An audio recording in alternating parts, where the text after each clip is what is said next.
Hello દર્શક મિત્રો, જય શ્રી કૃષ્ણ. હું છું પ્રવીણ ભંડેરી. તો મિત્રો, આજે ફરી નવા વિડીયો સાથે આપણે આવી ગઈ છે ને તમે બધા મજામાં જ હશો એવી આશા રાખું છું. મિત્રો, આજથી 3-4 વર્ષ પહેલા કોરોના આવ્યો હતો અને કોરોનાએ તો માણસાએ જીવત કરી દીધી. બોલો કેવી રીતે? ટેસ્ટ તમે કરાવો અને પ્રાર્થના આજુબાજુ વાળા કરે, હે ભગવાન નેગેટિવ. એક સરદાર બોલ્યા, हमारे में तो वाहे गुरु होते हैं. एक काठियावाड़ी के, ओहो हमारे में तो गुरु आगे होते और हम वाहे वाहे होते हैं. એક ડોશીમાં 80 વર્ષની ઉંમરે છૂટાછેડા લેવા ગયા કોર્ટમાં અને જજ સાહેબને કીધું, સાહેબ મારે છૂટાછેડા લેવા છે. જજ સાહેબ કે કેમ, તમારે કેમ છૂટાછેડા લેવા પડ્યા અત્યારે 80 વર્ષની ઉંમરે?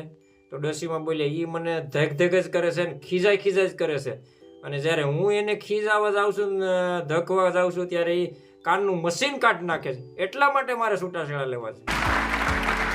મિત્રો, અત્યારે ઘોર કળિયુગ ચાલી રહ્યું છે, તો આપણે ગાડી ચલાવતી વખતે સીટ બેલ્ટ અને સ્કૂટર ચલાવતી વખતે હેલ્મેટ અવશ્ય પહેરો. માત્ર વટ સાવિત્રીના વ્રત પર ભરોસો રાખવો નહીં. પ્રેમિકા, આપણે આપણી વાતને છુપાવીને રાખીશું. પ્રેમિકા, ના હું તો મારી ફ્રેન્ડ મજરીને તો કહીશ. પ્રેમિકા, કેમ? પ્રેમિકા, એ કાયમ કહે છે કે કોઈ ગાંડો જ હશે જે મારી સાથે લગ્ન કરશે. પિતા કહે, જો બેટા જુગાર ના રમાય. દીકરો કહે, કેમ પપ્પા? પિતા કહે, કારણ કે તેમાં આજે જીતીશું અને કાલે હારીશું. દીકરો કહે, સમજી ગયો પપ્પા, હવે તો રોજ એક દિવસ છોડીને એક દિવસ જુગાર રમે. મિત્રો, છોકરીઓ છોકરાઓમાં કેટલો ફરક છે ખબર છે? છોકરીઓ ખાલી 300 રૂપિયાના સેન્ડલ લાવશે ને તો પણ આખા ઘરમાં બધાને કહેતી ફરશે, હું શોપિંગ કરીને આવી. જ્યારે છોકરાઓ હજારો રૂપિયાનો દારૂ પીને આવશે ને તો પણ કોઈને કહ્યા વિના ચૂપચાપ ઘરે આવીને સૂઈ જશે. આને કહેવાય સાદું જીવન, ઉચ્ચ વિચાર. મિત્રો, બીજાનું સુખ જોઈને આનંદ ન પામી શકીએ ને ત્યારે સમજવું કે આપણી બુદ્ધિ ઉપર ઈર્ષાનો કાટ ચડી ગયો છે, અને બીજાના દુઃખ જોઈ શોક ન થાય તો સમજવું કે આપણી માનવતા ઉપર સ્વાર્થનો કાટ ચડી ગયો. મિત્રો, અમુક ફરવા જાય ને તે અમુક છોકરીઓ શું કરે ખબર છે? સેલ્ફી લેવા માટે હાથ એટલા લાંબા કરે કે ચાંદમામાં કેવા માંડે, ભાણી ધ્યાન રાખજે ક્યાંક મને આંખમાં ઘોકો ન વાગી જાય. મિત્રો, પત્નીનું સર્જન કરતી વખતે ભગવાને કહ્યું, સારી અને સમજદાર પત્ની દુનિયાના દરેક ખૂણે મળશે. અને પછી ભગવાને દુનિયા ગોળ બનાવી દીધી, હવે ગોત્યા કરો ખૂણે.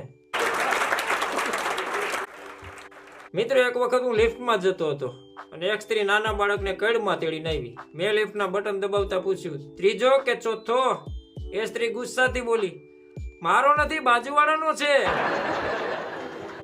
ફરસાણની દુકાન પર એક મેડમ આવ્યા. એક્ટિવા સટાક દઈને ઘોડી ચડાવી અને ઠાક ઠાક ઠાક સેન્ડલનો અવાજ, ગોગલ સાથે જોરદાર એન્ટ્રી, 2-3 પડીકા હાથમાં લઈને ફેરવીને પડીકામાં માલ લઈને કહે, આ વેનીલા ગાંઠિયાની શું પ્રાઇસ છે? વીર દુકાનવાળો કહે, મારી બેન તું પડીકામાં સરખું વાઈશ, વેનીલા નહીં વણેલા ગાંઠિયા લખેલ છે. વેનીલા ગાંઠિયા અમારી હાથ પેઢીમાં જોયા નથી. બોલો. પપ્પા કે, કેમ બેટા ઉદાસ છો? છોકરો કે, કઈ નહીં પપ્પા, એમ જ. પપ્પા કે, જો બેટા મને દોસ્ત માનીને કે શું થયું? છોકરો કે, કઈ નહીં યાર, તારી ભાભી આઈફોન માંગે છે. પછી તો બાપાએ ધોયો. એક ભિખારી કહે, સાહેબ પહેલા તો તમે 50 રૂપિયા આપતા હતા, હવે ફક્ત 10 રૂપિયા આપો છો, આવું કેમ? સાહેબ કે, પહેલા હું સિંગલ હતો, હવે મારા લગ્ન થઈ ગયા છે. ભિખારી કે, વાહ વાહ સાહેબ, મારા જ પૈસાથી બાયડી સાથે. એક પતિ પત્ની બેઠા હતા ને પત્ની ગીત ગાતી હતી, તુમકો જો પસંદ હો वही हम बात करेंगे, तुम दिन को रात कहो तो हम रात कहेंगे. કેમ કે ગાંડા જોડે કોણ મગજમારી કરે? મિત્રો, અત્યારે સમય આવી ગયો છે. અત્યારે કેવું છે ખબર છે?